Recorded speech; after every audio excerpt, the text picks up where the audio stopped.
हमारा जो बौद्ध धर्म का जो अगला पार्ट है, पार्ट सेकंड है, उसमें हम बात करेंगे बौद्ध धर्म में। पहले तो बात करेंगे कि एक है, बात करें बौद्ध संगतियों के बारे में।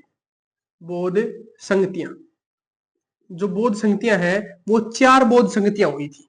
किस किस के समय में हुई थी उनके बारे में बात करेंगे। बौद्ध संगतियां हैं वो कौन कौन सी हुई थी, कब हुई थी। सबसे पहले बात करेंगे पहली बौद्ध संगति कब हुई थी। 483 ईस्वी पूर्व हुई थी। कब हुई थी? 483 ईस्वी पूर्व हुई थी। कहां पर हुई थी? तो वो याद रखना है आपको, राजघरे में हुई थी। कहां पर हुई थी? राजघरे में हुई थी।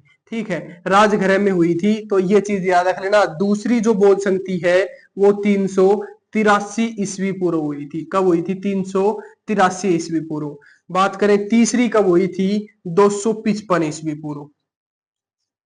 ठीक है, और चौथी बौद्ध संगति कब हुई थी? कि प्रथम शताब्दी में हुई थी। कब हुई थी? प्रथम शताब्दी में हुई थी। ठीक है, ये चीज याद रख लेना। देखो स्थान की बात करें, स्थान में पहली कहां पर हुई? राजघरे में हुई। पहली जो बौद्ध संगति है वो कहां पर हुई? राजघरे में हुई। दूसरी हुई वो वैशाली में। दूसरी कहां पर हुई? वैशाली में हुई। ठीक है, तीसरी कहां पर हुई? पाटलिपुत्र। पाटलिपुत्र वर्तमान में पटना बिहार, तो पाटलिपुत्र में हुई। ठीक है, जो चौथी बौद्ध संगति है जो प्रथम शताब्दी में हुई थी वो कहां पर हुई थी? वो हुई कुंडल वन में। कुंडल वन कश्मीर, कश्मीर में हुई। ठीक है, उसके बाद देखो बात करें राजा कौन कौन था उस समय। तो बात करें राजा है, पहले में राजा कौन था? तो पहले की अगर बात करें तो पहले में राजा कौन था? आजाद शत्रु। आजाद शत्रु था। बात करें अध्यक्ष कौन था? अध्यक्ष, अध्यक्ष कौन था? और राजा पहले में था आजाद शत्रु था। दूसरे में कौन था? कालाशोक। दूसरे में कौन था? कालाशोक। दूसरे में था कालाशोक था। ठीक है, तीसरी बौद्ध संगति हुई थी उसमें राजा कौन था? तो वो याद रख लेना, अशोक था। कौन था? अशोक था। और तीसरे में कौन था जो राजा था? वो कनिष्क के टाइम में, कनिष्क राजा था उस समय, कनिष्क राजा था। अध्यक्ष की बात करें तो पहले में कौन था? महाकश्यप। महाकश्यप पहली बौद्ध संगति में कौन था? महाकश्यप था। दूसरी में कौन था? सवाकामी। सवा कामी था। ठीक है, तीसरी बौद्ध संगति में कौन था? मोगली पुत्तिस। मोगली पुत्तिस, मोगली पुत्तिस। और चौथी में कौन था? वसुमित्र। वसुमित्र, वसुमित्र। और इसमें उपाध्यक्ष कौन था? अश्वघोष। कौन था? अश्वघोष।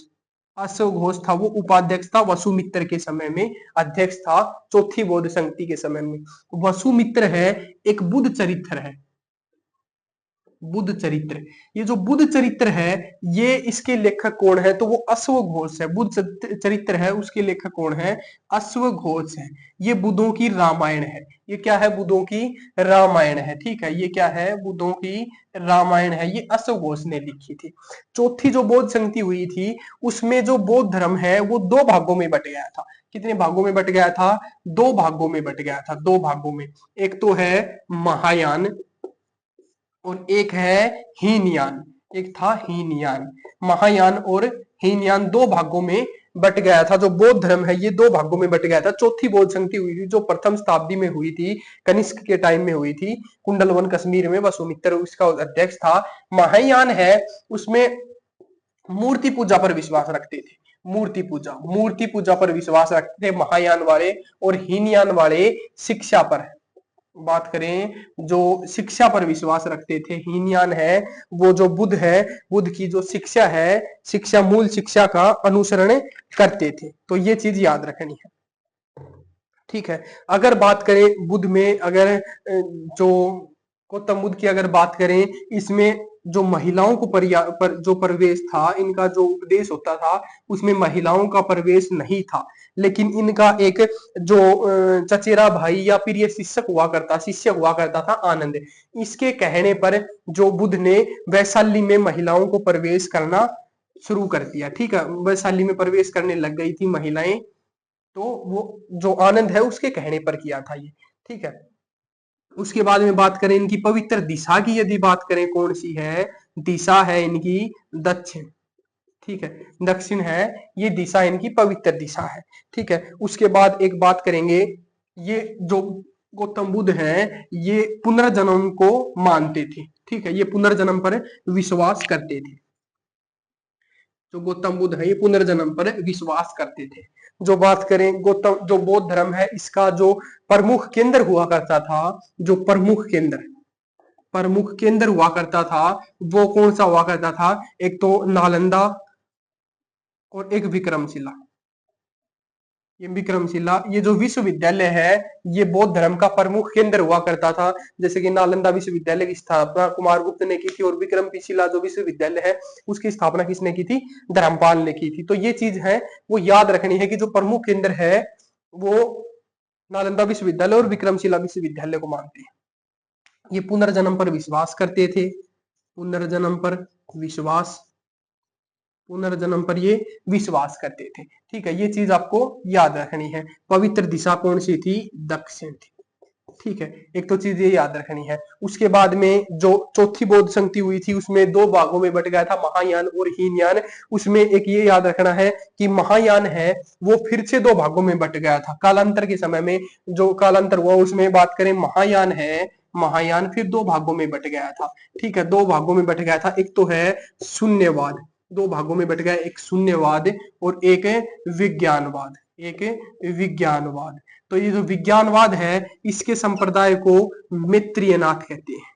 ठीक है, जो संप्रदाय है उसमें कौन था? मैत्रेयनाथ था। और शून्यवाद में कौन था? नागार्जुन था, नागार्जुन था। नागार्जुन है ये शून्यवाद संप्रदाय से जाना जाता है। नागार्जुन, नागार्जुन को भारत का आइंस्टीन कहते हैं। सापेक्षता है उसका सिद्धांत भी किसने दिया? नागार्जुन ने दिया। तो शून्यवाद के संप्रदाय को किसे कहते हैं? नागार्जुन को कहते हैं। विज्ञानवाद मैत्रेयनाथ को कहते हैं। महायान है कालांतर में दो भागों में बट गया था।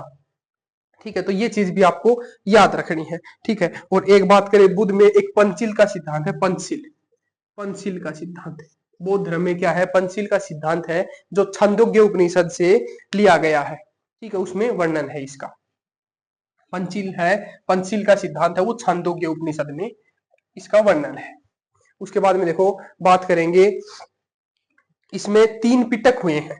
ठीक है, बौद्ध धर्म में तीन पिटक हुए हैं जिसमें एक तो है सुत पिटक, ठीक है, एक है विनय पिटक, विनय पिटक और एक है अभिधम पिटक, अभिधम पिटक।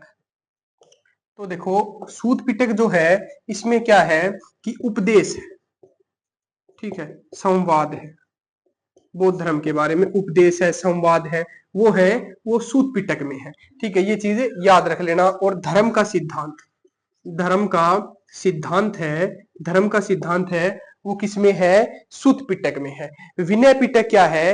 विनय पिटक में क्या है? संघ के बारे में है। विनय पिटक में क्या है? संघ के बारे में है। विनय पिटक क्या है? विनय पिटक में संघ के बारे में है। ये चीज याद रख लेना, रूल के बारे में है।